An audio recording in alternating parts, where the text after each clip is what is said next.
normal. I hope I hope today's sharing will be relevant to you and to the work that you do. So from the Philippines, good evening. It's 6 o'clock here. So thank you very much once again to the Grassroots Institute for this invitation. And I've noticed some familiar faces. So thank you very much to colleagues and students in the university for joining us this evening in today's in our lecture this evening. And so, all right. So yeah, my presentation, as mentioned earlier, is on agricultural extension in the new normal. So I'll be sharing alternative modes of extension delivery. So my presentation is divided into the following parts. I'll be talking about the new extension first, briefly, and then I'll be talking about some extension principles. So basically, this is just a review, and I'll be talking about some major extension tools, ICTs in extension, and I'll talk about extension in the new normal using the rice crop manager as an example. And lastly, I'll end with my recommendations, so our way forward. All right, so let me begin. So yeah, I hope everyone can hear me clearly and you can see my slides. So as mentioned here, so as we know, traditional agriculture extension is done face-to-face, right? Through an extension officer visiting a farmer, a group of farmers, or conducting farmer field schools. So that's the traditional way of doing agricultural extension. Now, despite its relatively long history, despite extension, it's a relatively long history and widespread adoption, significant challenges in providing extension services still exist. And among these challenges are insufficient funds extension. So may we request the participants to turn off their audio? Can we continue? And so, yeah, so as I was saying, so among the challenges, in extension are insufficient funds for supporting public extension, limited involvement of rural farmers and populations in extension processes, and of course, the lack of research and appropriate extension methods. And this limits, of course, the coverage of extension services, particularly across rural regions, and adapting technological packages also to community-specific contexts.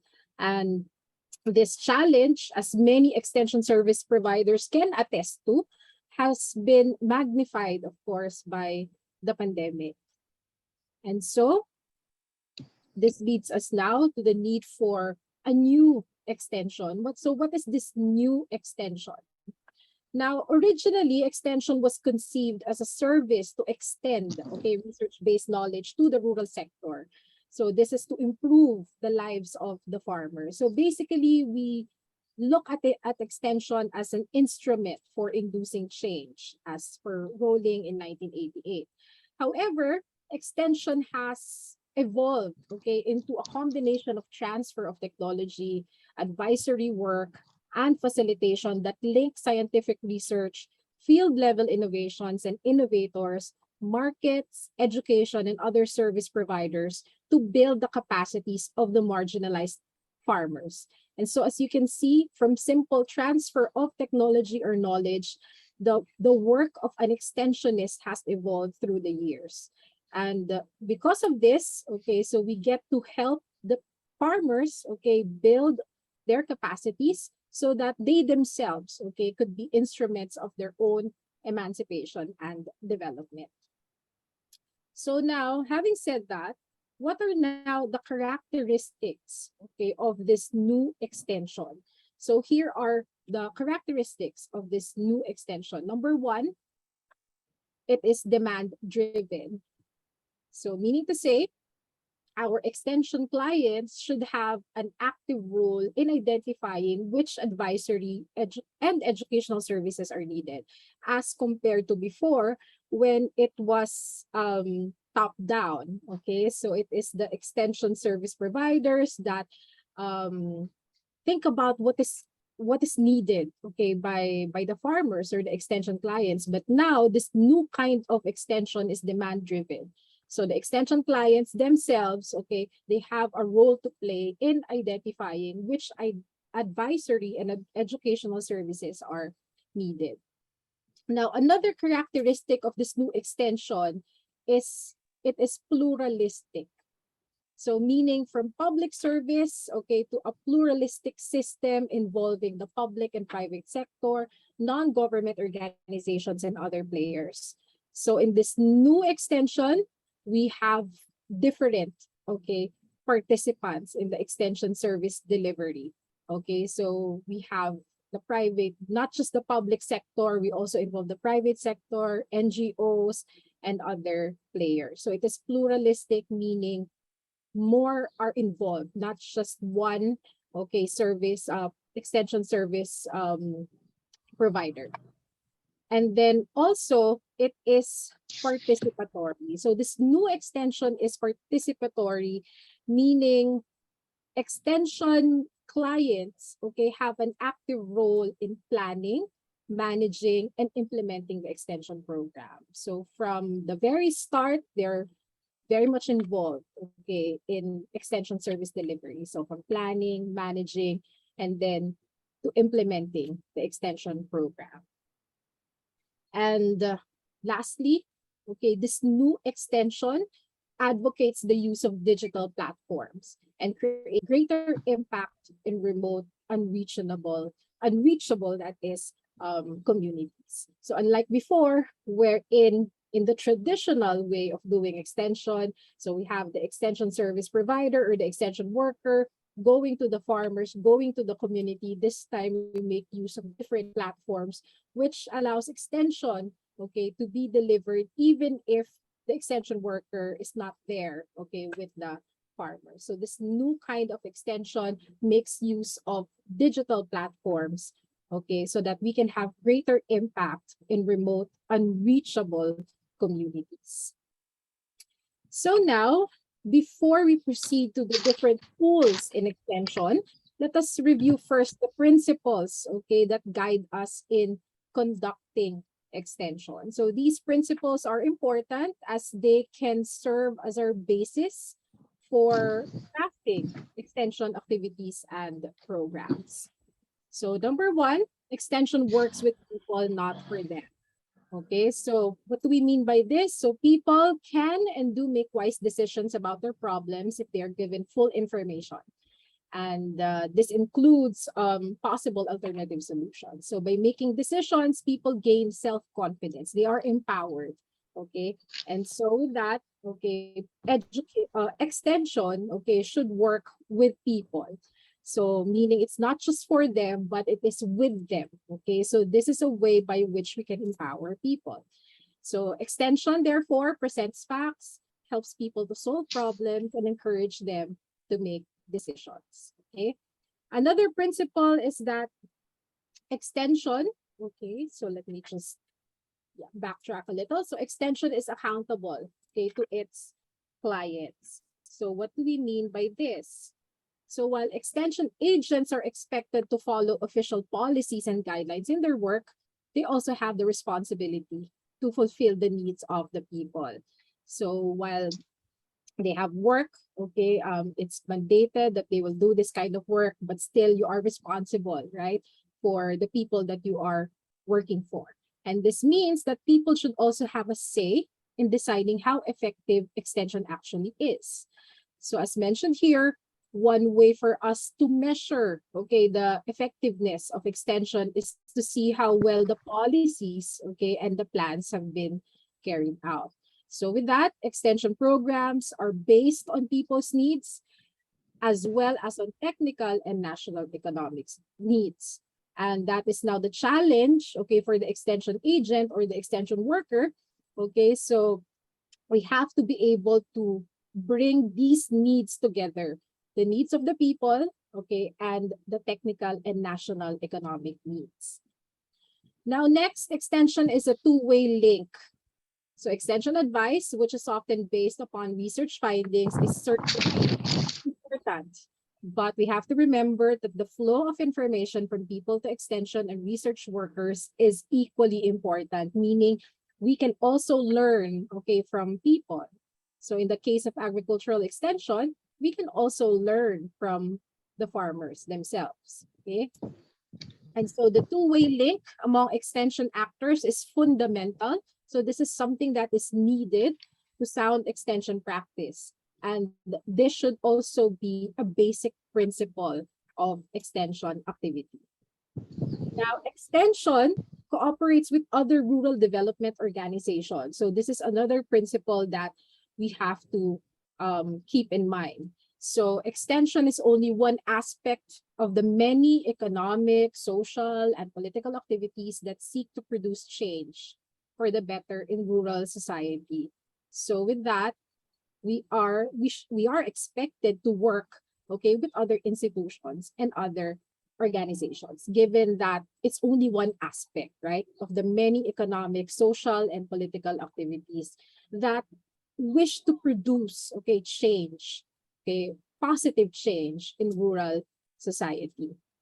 And with that, okay, we must be prepared as extension workers, as extension practitioners, we must be prepared to collaborate with other organizations and to take into account when preparing to implement extension policies. So we have to realize that we're not going to work in a vacuum. So we will be working with other organizations, other institutions.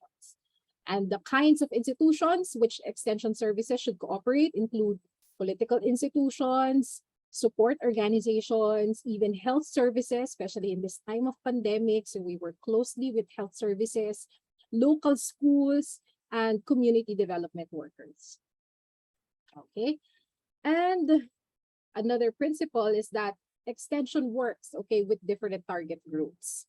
Okay, so as circumstances differ among people, so even if, okay, they are from the same area, so we have to recognize that extension cannot offer a single package of advice that is applicable or suitable to all. Okay, so we have to recognize, okay, that our context, okay, our circumstances are different. So even if we are from the same area. And so we cannot expect that what works for one group would work for another, okay? So there is no one single package of advice, okay, that would work for everyone, that would be suitable, okay, to all. So different groups need to be identified. And with this, the agent will have to develop programs. Okay, the extension worker or the extension agent will have to develop programs appropriate to each group. So we have to tailor fit, in other words, okay, our extension service, okay, to our target, okay, audience or group. Okay. And with this, it's also important that we keep in mind that we are also learners as educators. So the educator must also be a learner. So education is not a process of filling empty minds with knowledge, as mentioned here. And considering that, extension must build on the knowledge that already, okay, exists. So knowledge is everywhere. We can learn, right? So even from the farmers themselves, there is something that we can actually learn from them, okay? And learning requires motivation. So this is another important principle, okay, of extension. So as indicated here, no one can compel another person to learn. So we cannot force people to learn. So people do not learn unless they feel that learning will result in their being able to satisfy a need or want. So it has to be clear to them what it is for. So that would motivate, that would propel them, okay, to be interested, okay, in learning. And with that, it's important, okay, that we practice dialogue, okay? So dialogue and practice, okay, are important for learning. So we practice dialogue and we apply also what we have learned. So to make learning more meaningful, okay, to our participants. So when people are given the chance to ask questions, so to put the new information into their own words, okay, and to discuss it with the extension agent or the extension worker, we can expect that much more will be learned and remembered. So this brings us back to what was mentioned earlier, that we as extension agents, okay, can be learners. As educators, we can be learners and we can learn, right, with the people that we work with. And so we have to practice dialogue and we have to give opportunities, okay, for them to practice what they have learned. Okay. And lastly, okay, learning and adoption occur in stages. So this is something very important for us, okay, to learn. So different types of learning are involved in extension, and the 5 stages can be identified in the process of accepting new ideas. So awareness, interest, evaluation, okay, trial. So this reminds us, therefore, that there is no shortcut to adoption.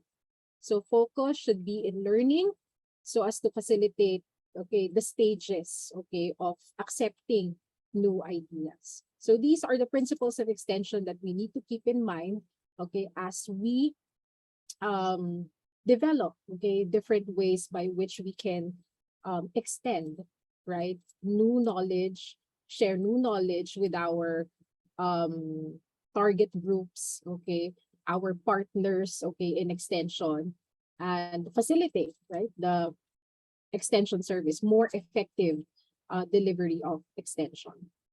Okay, so at this point, let's talk about the different tools, okay, used in extension, which could help us now in the learning process. Okay, all right. So let us remember, however, that these tools should not be confused with approaches. So an approach is a set of steps that you take to achieve a goal, whereas the tools are what we use, okay, to take those steps.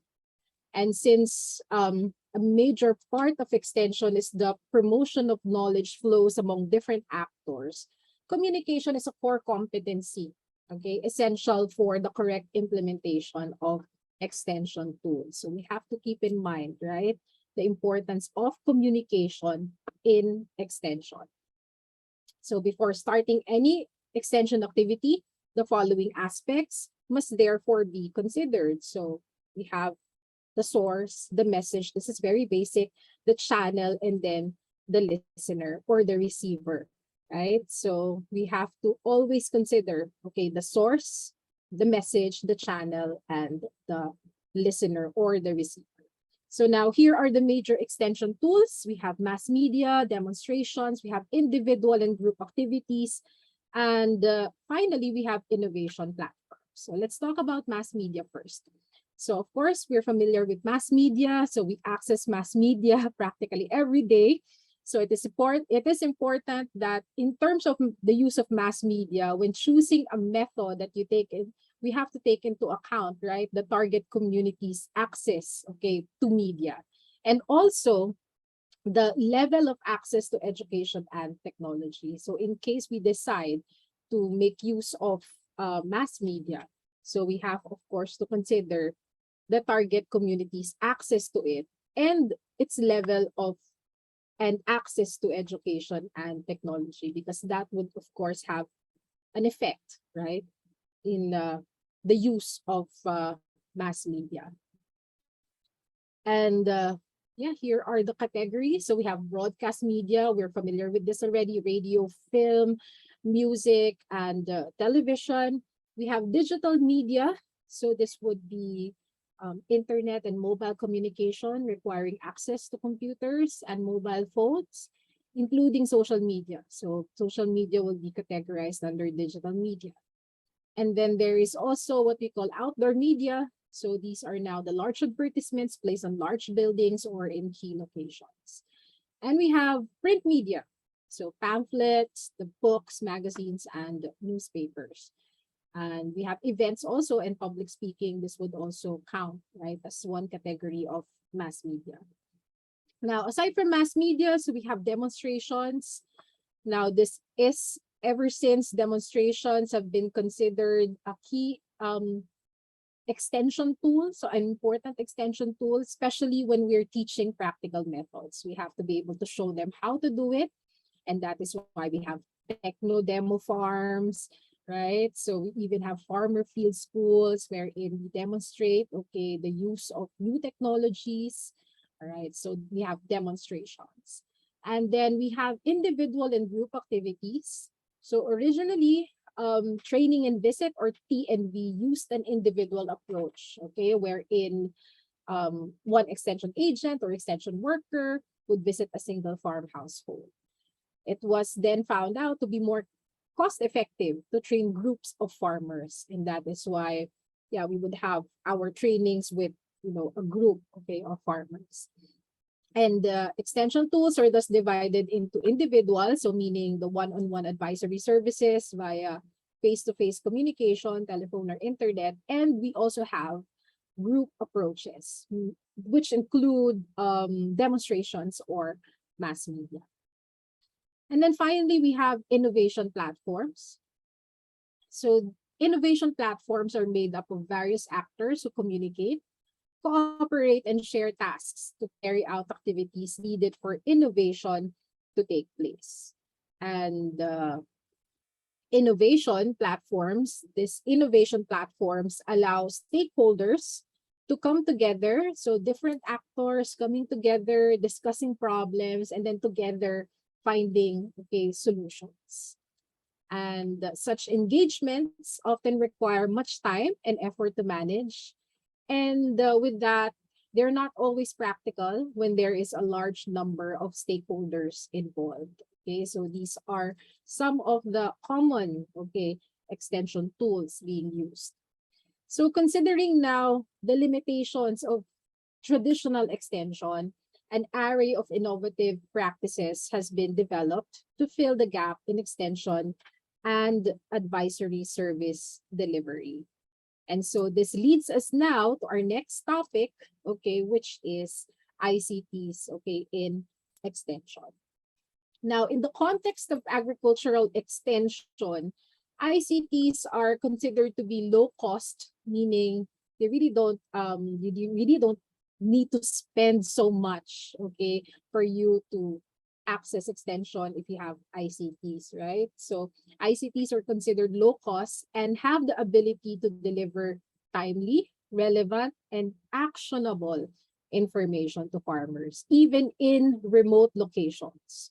So this makes it possible, okay, for us, okay, to respond, okay, to farmers' problems, okay, and if they have certain, concerns, all right. So even if the extension worker is not there, through ICTs, okay, we get to provide farmers, right, timely, relevant, and actionable, okay, information. So even if they are in remote locations.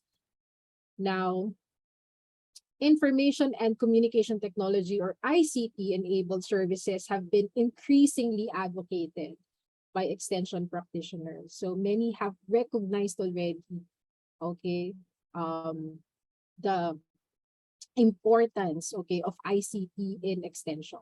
So as an alternative, okay, to conventional face-to-face extension approaches.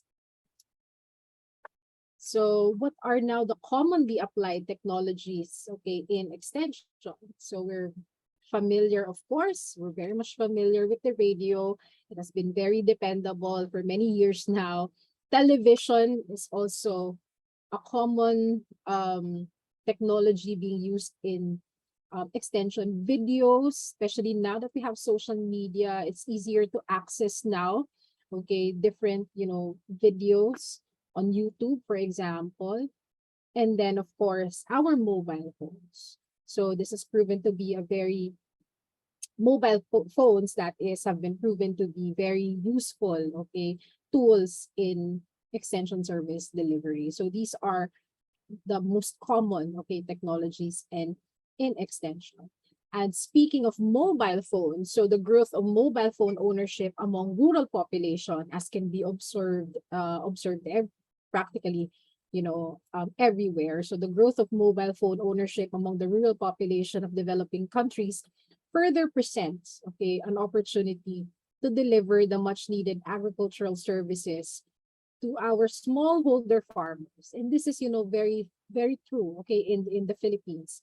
So by using mobile enabled extension messaging, so we get to provide agricultural information, okay, to our farmers, even if they are in remote areas through the use of mobile phones.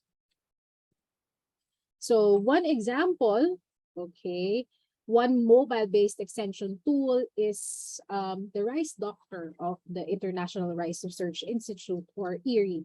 So this diagnostic tool helps farmers identify problems in their crop and provide actionable advice, okay, on how to manage them.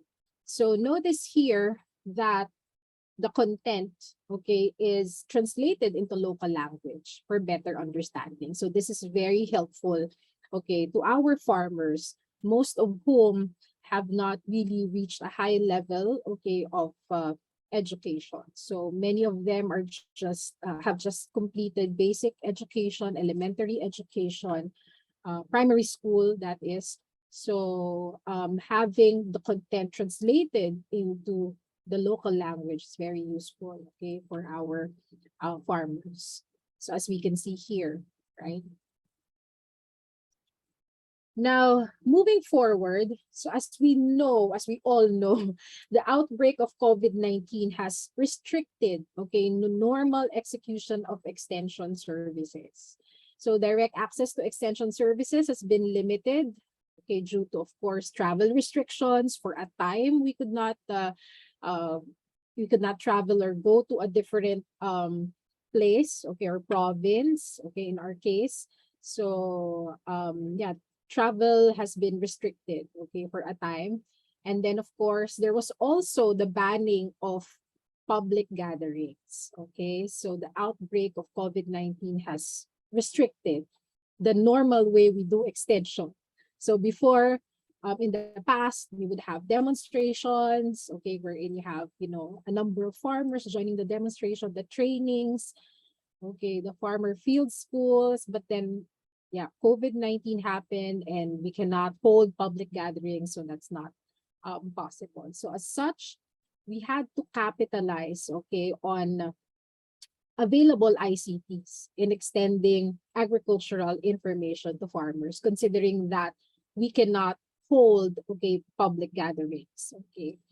So this is now, okay, extension in the new normal, and one excellent example of how ICTs can be used in facilitating extension in the new normal is Erie's Rice Crop Manager. So the Rice Crop Manager, or RCM, of the International Rice Research Institute, or Evelie, is a web-based platform for field-specific information on crop and nutrient management, okay, to increase, with the purpose of helping farmers, okay, increase their yields and also their income. So RCM recommendations are provided to farmers through a one-page printout and a short messaging service, or SMS, or text as we know it, okay, so to improve and guide crop management. So this enables our extension workers to use a computer or smartphone to provide farmers with crop management recommendations matching their field, okay, conditions. So how does this work? Okay, so how does the RCM work? Now, using their computers or tablets or even mobile phones connected to the internet, so the extension worker visits the Erie Crop Manager website and clicks on the Rice Crop Manager Advisory Service. Okay, so there's a link there. Okay, from there they can register and they can create, okay, an account for the farmer, which will enable them now to accomplish a set of questions online or offline. So once their answers are submitted, okay, recommendations are calculated, which can then be downloaded and printed. Okay, so with that, we're sure that the recommendations given to the farmers are what they need, okay? Because this would be based on, okay, their situation, and then of course the needs, okay, of their farm. Since we will be calculating, you know, the land area, what they will plant, etc. So it would be really tailored fit, okay, for the farmers. Now, what has been the result? Okay, since RCM was launched in 2013, so that's almost 10 years ago, Filipino farmers have benefited from the recommendations provided for their specific fields. So, yeah, as reported by Erie, use of RCM recommendations provided an average yield increase of 0.04 tons or 400 kilograms per crop per hectare, equivalent to about $100 per hectare per cropping season. Added net benefit in the, yeah, in the Philippines. So that means there's an improvement, okay, in the productivity, okay, of the farmers. And with that, that's very helpful, okay, for our farmers. So to learn more about the rice crop managers, so here's a short video clip. Okay, so let me share with you.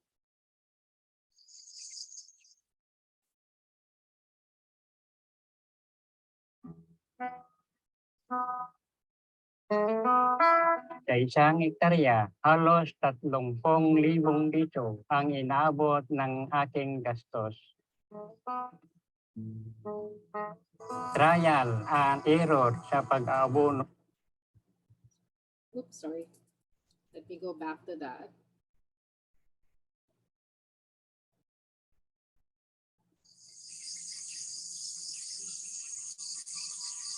I hope you can see the translation. Sa isang hektarya, halos 30,000 piso ang inaabot ng aking gastos.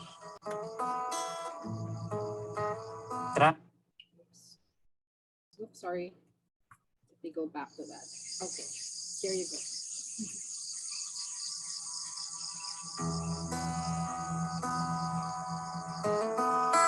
Sa isang hektarya, halos 30,000 piso ang inaabot ng aking gastos. Trial and error sa pag-aabono o kung ano ang nakasanayan ang ginagawa ko.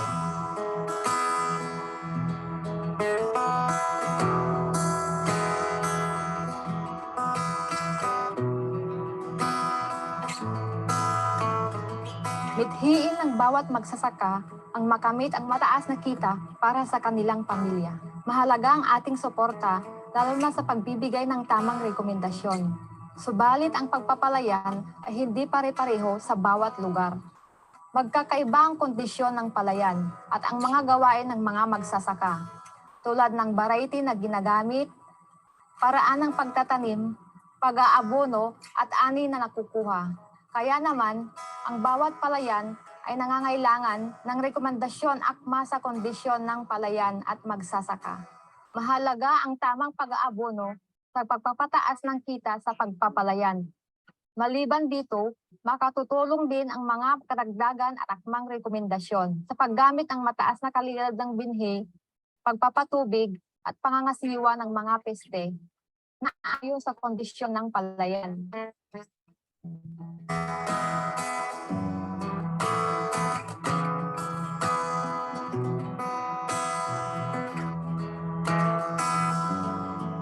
Sa pamamagitan ng RCM, nagabayan ako sa wastong paggamit ng abono. Ngayon, mas tumaas ang aking ani.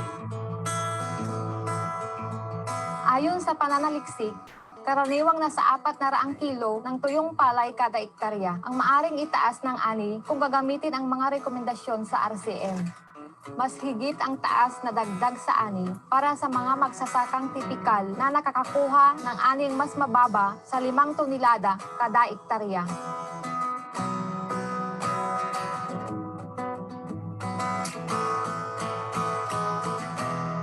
Ang Rice Crop Manager o RCM ay isang aplikasyon na maaaring i-download at i-install sa computer, smartphone o tablet mula sa link na ito. Ito Ito ay ginagamit ng mga extension workers, crop advisors, service providers, local farmer technicians, at kapwa magsasaka para interviewin ang mga magsasaka at makakuha ng rekomendasyon. Ang rekomendasyon ay magsisilbing gabay sa pagsasaka lalo na sa pangangalaga sa nutrisyon ng palay. Narito ang mga mahalagang hakbang sa paggamit nito. Magrehistro bilang user.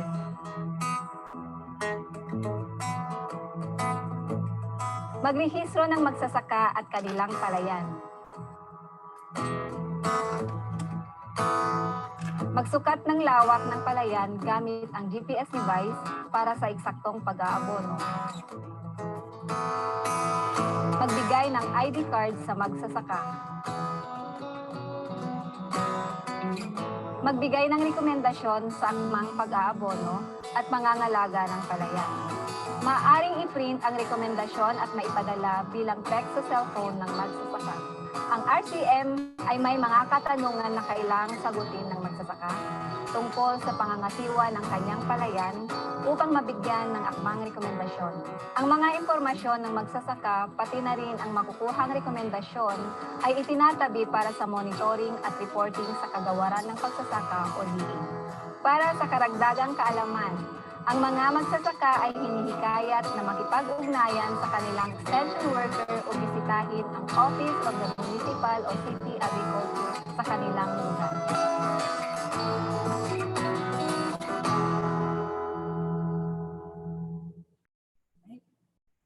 Okay, so that's the rice crop manager, and Erie, or the International Rice Research Institute, continues to adapt and grow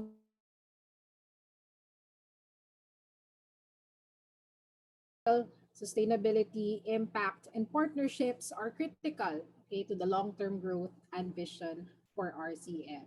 Now, at present, the University of the Philippines, Los Baños, has an ongoing research project with Erie, which delves on developing alternative strategies for enhancing the adoption of RCM recommendations. Now, in this project, we have partnered with different extension service providers, the local government units, the state universities and colleges, and even the private sector in facilitating the use of RCM and the application of its recommendations. So this is to determine effective ways to upscale and sustain the rice crop manager. So now, considering the need for a new extension in the new normal, what is now our way forward in terms of delivering agricultural extension? So here are okay, my recommendations. Okay. Now, yeah, cliche as it may seem or as it may sound, the only constant thing in this world is change. And to adapt to the changes we are experiencing and also the challenges that go with it, we have to keep innovating. So we need to continue finding new ways, okay, to do things better. And this is very much true in extension service delivery, considering the complex environment that we find ourselves in. And so we need to continue. So that's number one, we need to continue innovating. Okay. And then we have to remember that there is no one size fits all approach in extension. With that, as extension service providers, we should aim for a best fit approach instead. Okay, this best fit approach considers innovations that work best given the local context of the extension clients and partners. So we have to consider, okay, the situation, the conditions, okay, of our extension clients or partners. So instead of aiming for that best fit approach, okay, so instead of aiming for that one perfect, okay, approach, okay, to extension, we should aim, okay, for this best fit approach that considers the innovations, okay, that work best given, as mentioned here, the local context of our clients and partners. And considering, of course, the potential of ICTs, okay, we should take advantage, no, of these ICTs and all other possible methods and techniques. So we have to maximize, okay, the use of available technology and explore the use of social media in extension, because social media, as we know, you just need the internet connection. It's easy, of course, to navigate. Everybody, practically everybody in the Philippines is on Facebook. Okay, everyone can access YouTube. So as extension service providers, okay, let's consider, explore the use of social media, okay, in extension. And yeah, participation is key to success. And so it's important that we learn to work with others. Okay. So this was mentioned as a characteristic of the new extension, right? Participatory. So that's one important characteristic of the new extension. So collaboration is key to success. And with that, okay, we need to find ways on how we can improve people's capacity to participate. So it's not enough that we say that, you know, we should facilitate collaboration, that there should be partnership. We have to make sure that the people that we would be partnering with are ready, okay, to participate. So we need to improve people's capacities, more specifically, farmers' capacities, okay, to participate. Accordingly, there is a need for us to act in such areas as education and even leadership development. So to make sure that they are ready, okay, to be partners, okay, in extension service delivery. And yeah, very important, okay, is for us to have enabling mechanisms in place. Now, government should find ways to make innovations work, okay? And not just that, I think more than that, to find ways on how we can sustain and upscale the extension modalities that work, such as RCM, or the Rice Crop Manager. So in the case of RCM, internet connectivity is important, is needed. And considering also the potential of social media to provide up-to-date and creative, okay, content about farming, internet should be made available even in remote areas, especially so that these areas are not easily reached by our extension workers. So here in the Philippines, we have very limited extension workers in the field. So many of them would have to cater to hundreds, okay, of farmers. One extension worker would have to cater to the needs of many, many farmers. And so with that, okay, having ICTs would be very helpful, okay, in extending agricultural information and technologies. Now, lastly, enabling policies, okay, should also be in place. So this is part of having these, enabling mechanisms. The policies also, enabling policies should also be in place to ensure that efforts, okay, towards a more effective extension service delivery are sustained. So with that, okay, I end, okay, my lecture. Thank you very much for listening.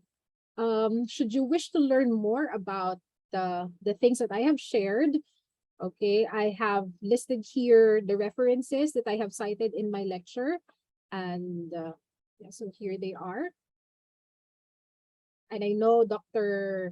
Arjuman will be sharing also my presentation slides, okay, to the participants. So with that, thank you once again for listening. I am now ready to answer your questions.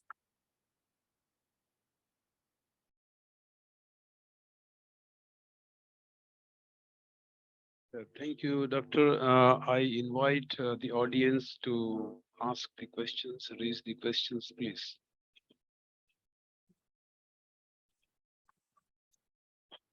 I think we can close the slides. If we need it, you can reopen. Okay. Oops. Let me just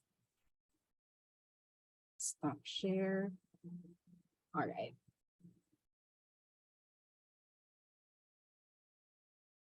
Now, yeah, the audience can also make use of the chat box in case you cannot um, Your your your turn your your, mic on. your slide is still open. Still there? Okay. Okay. Oh, now is fine. Yes. Thank you. Okay. All right.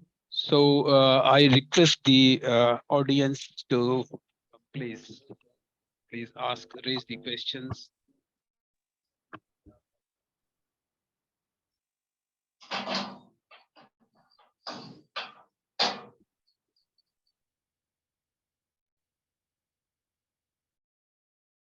Hi, Yes, Doc please. Evelie. Hi, this is Jeremy, one of Doc Evelie's advisees in dissertation. Ma'am, I have a Hi, question for Jackie. you. Um, most of our farmers are located in far-flung areas or even outskirt parts of the country, Mhm. and most of the leftists are actually living in these places. How are we Mhm. going to manage insurgencies in case like that? Like, our purpose is to help Mhm. to extend programs to our farmers or to those people living in the upland areas of our Mhm. country. How are we going to manage insurgencies? Would there be Mhm. safety programs as well for our extension agents?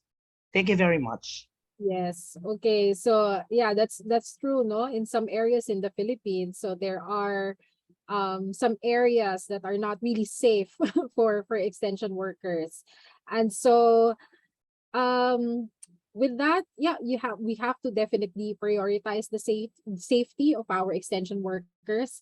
And it would be helpful if in the community, okay, we have there may be some farmer leaders, or there may be some progressive farmers there that we can train, who in turn, okay, can share, okay, what they have learned, okay, to the community, considering that it may not be safe, okay, for the extension workers themselves to go to the community. So we can tap, okay, farmers in the communities, okay, that can be the farmer leader, some progressive farmers there can be trained, and then can go back to the community, okay, to help, okay, other farmers.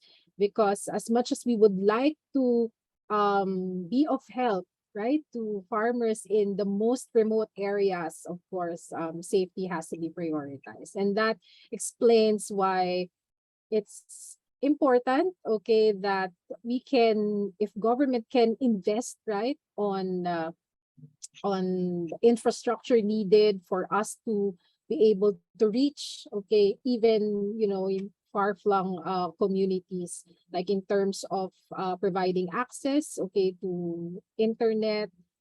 Yeah, it would be difficult, but yeah, if we can provide that kind of support, right, to these remote communities, that would be very helpful, so that they can also access, right, our up to date, okay, information, okay, that is available online. But until then, okay, so we can still capitalize on some traditional extension activities or programs that can still work, considering that it may not be that safe, right?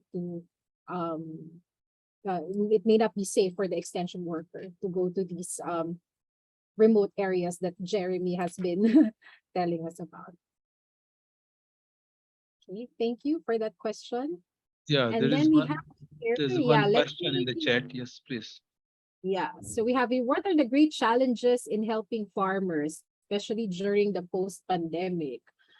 Oh, wow. Actually, we're not yet in the post-pandemic. We're still experiencing the pandemic here in the Philippines. Although it's much more, what do you call that? It's much more safer now. And I think we're managing quite well, okay, the situation, the pandemic.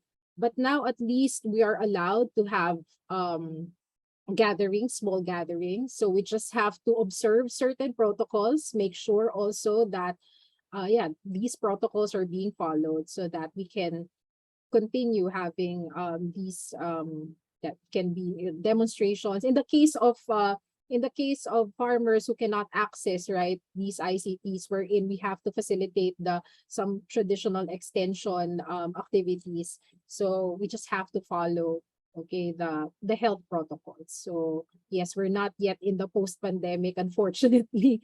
So we still have to deal with the pandemic, and yeah, we have to make sure that health and safety protocols are being followed by our farmers. But it's been difficult for some of our farmers. Many have been affected also by the pandemic. And so yeah, especially for the smallholder farmers, okay. Yeah, so we have to be able to support them as well, okay, to make sure that Mhm. Yes, are there There is one question in the chat box. Please attend that. okay, so aside from that, okay, so I hope I was able to answer Miss Firuza Mustafa's question. Okay, so yeah, so going back to that, so that's one of the great challenges, okay, having to deal with, okay, the health and safety of our farmers, okay? And is there a study already evaluating? Yeah, actually, there are already some studies done on this, even in the past, okay? We did a study before with Erie. So the effectivity of utilizing alternative modes of extension versus the conventional methods. If yes, does it have a positive result? Thank you po. Okay, so what we did in the past was assess the effectivity of using ICTs. But as to it being more effective than the conventional one, so we weren't able to do that. However, it I think it depends also on the situation and the context. So while ICTs can work for some, okay, it may not. It also has its challenges using ICTs in extension. For one, there are reports that some farmers find it difficult to navigate, okay, some applications, online-based applications. However, there are also reports saying that um, while they have difficulty accessing these online-based applications, their children or even their grandchildren, okay, would assist them. So there is another side to it, okay? So with that, there are ways by which we can manage, okay, some of the challenges that we encounter in the use of ICTs, okay, considering that most of our farmers are old, okay, are aging, and may not be that comfortable using online-based applications. But yeah, so this can be an interesting topic to research more about and to compare if indeed there is really an advantage. So you can search more about it and see if this can be a research gap, okay, that you can develop into a thesis or maybe even a dissertation. Any other question? Otherwise, I have one question, please. I think none so far, so you can ask your question. Okay. In fact, I have been observing this extension, especially the agricultural extension, for almost 30 years, including the extension in the rural areas related to rural development projects, not only the agriculture. I believe that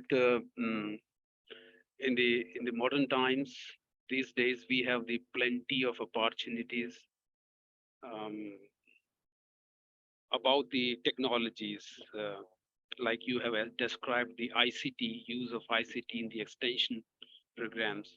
So this is very much easily accessible these days, not only for the farmers, but other rural people as well. So, but my question to you is that whether the package, the innovations package, which is basically designed before any design of the extension tool itself. So the Mhm. innovation package, uh, what what is the relationship? I mean, with the success of the extension program. So how the innovation package itself uh, Mhm. affects the success or failure of the extension program. I believe that innovation package has a big role and very determining role in the success. As we see many innovation packages that they succeed very well, and whereas the others do not. Mhm. So I think you will establish more scientifically the relationship between the two. I'm just speaking in a layman language, but you are the expert of it. Mhm. Thank you. Yeah. Yeah, that's a very good question. So we have to make sure that the innovation, or in this case, that the tool is packaged in such a way that it is easy to use. It is, first of all, easy to access, and then easy to use and understandable. So in this case, before, I know in the earlier years of the Rice Knowledge Bank, it was presented, for example, in English. And then eventually, the content was translated into our local language and even into our local dialect, so that our farmers can easily understand, okay, the content. So work has been done, okay, to make sure that the content would be easily understood. Otherwise, even if the tool is good but the content is not understandable, okay, that would be very problematic. So yes, how we package the innovation, okay, is very important. So even the content itself, so we have to make sure that the content can be easily understood. So that explains the need for us to translate, okay, scientific material into, yes, layman's terms. So we have to popularize it so that it would be simple, okay, easy to be understood, and yes, we have to translate it into the local language or dialect, okay, so that farmers won't have a difficult time, okay, understanding the content. Okay, so it's very I important think that yes. I popularize. think you have explained from the communication perspective Mm-hmm. whether the package is really communicable, having a conducive language, Mm-hmm. etc. But I think the other very important aspect is um, the adaptability of the package. And in fact, say for example, suppose you are going to introduce some new technology of irrigation, for example. If this irrigation technology is not suiting to the local farmers Oh or local, yeah. Okay, yeah, that's then why that. Mm-hmm. it tends to fail because the farmers will not accept because the farmers are also the experimenters. They do the experiment with Mm-hmm. any Mm-hmm. innovation which reaches them. So they Mm-hmm. first experiment and then only they accept if it works. If doesn't work, Mm-hmm. they they usually Mm-hmm. reject it. Yeah, that's why we have farmer field schools for that. And that was what I was saying about the RCM earlier. That's the recommendations are based on the context of the farmers. And that's why there is questionnaire that they need to fill out together with the help of the extension workers. So they will be providing their information about their context, about their farm. And so that the recommendations given them, okay, would be based on their needs. So as assessed also with the help of the extension workers. So yeah, that makes the RCM work. Okay. Any other question, please?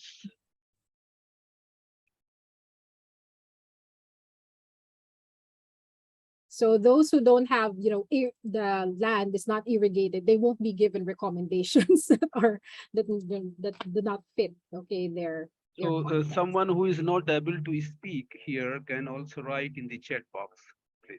You can Yes, write in please. chat Yeah. box Mhm. because And yes, I agree with a the large majority of our audience is from Ukraine, so they may not be able to write in English. So please write something. You can write in Ukrainian as well. So we will Yeah, try and to someone translate. might be able Yes, yes. to translate on behalf of them, right?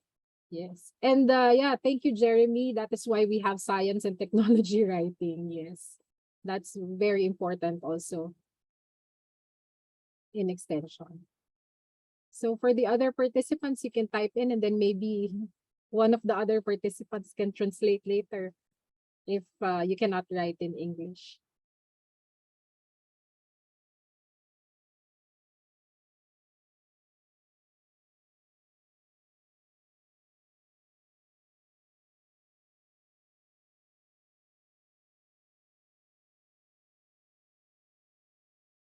Nobody. I think there are no more questions. Okay. But thank you very much for those who asked questions earlier, and yeah, for those who still have questions, we still have time, so you can type your comments or your questions in the chat box. Um, I think we can close this session, but before Mhm. closing, I like to share the screen again, and we'll just tell how your lecture will be accessible to um, all the people, the material Yeah, of that your would be great. lecture and your lecture's Mhm. video as well. Okay. Yeah, there's some comment again, you see. Oh yeah, thank you very much for the kind words, Miss Marian, and also Rochelle May. Thank you very much, and Alame. Thank you. Okay, so I just share the screen and tell that how this lecture could be um, available. We simply type grassrootsinstitute.ca. Go on this website, and here you have this button of the programs, the menu on the top. Go to the global lecture. If you go to this global lectures, you will see a list of all the lectures here, the pop-up also, and then if you scroll down, you will have this lecture, first lecture. Okay. So, but this lecture now will be shifted by tomorrow to the completed lectures here. Yes, first one. If you click the completed lecture, so you will see all lectures here.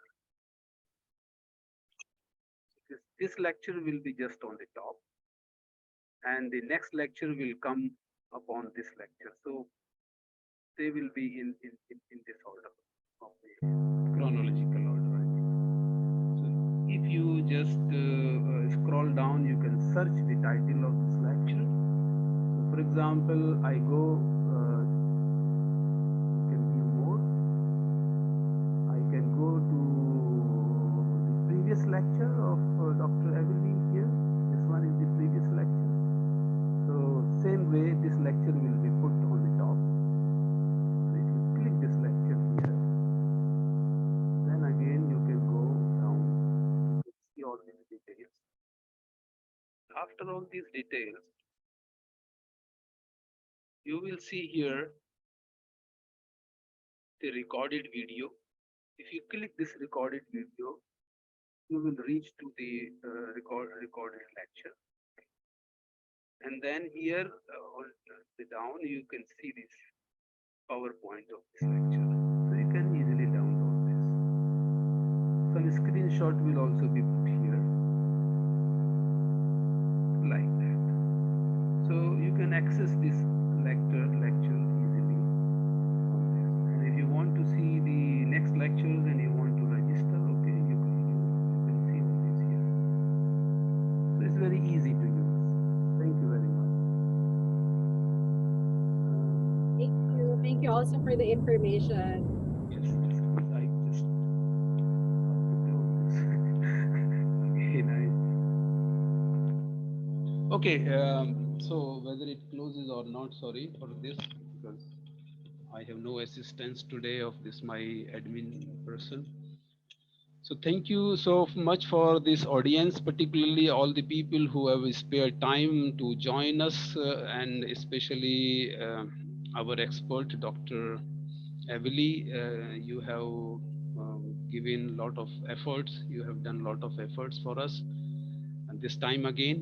And yes, so we will keep on communicating. And one more thing, all the people, all the audience will receive one email from us, giving the links, and along with the links we will also share um, some more information about this lecture series. So that is one. Other thing is that Dr. Evelie, you will receive the list of all the participants, including their emails.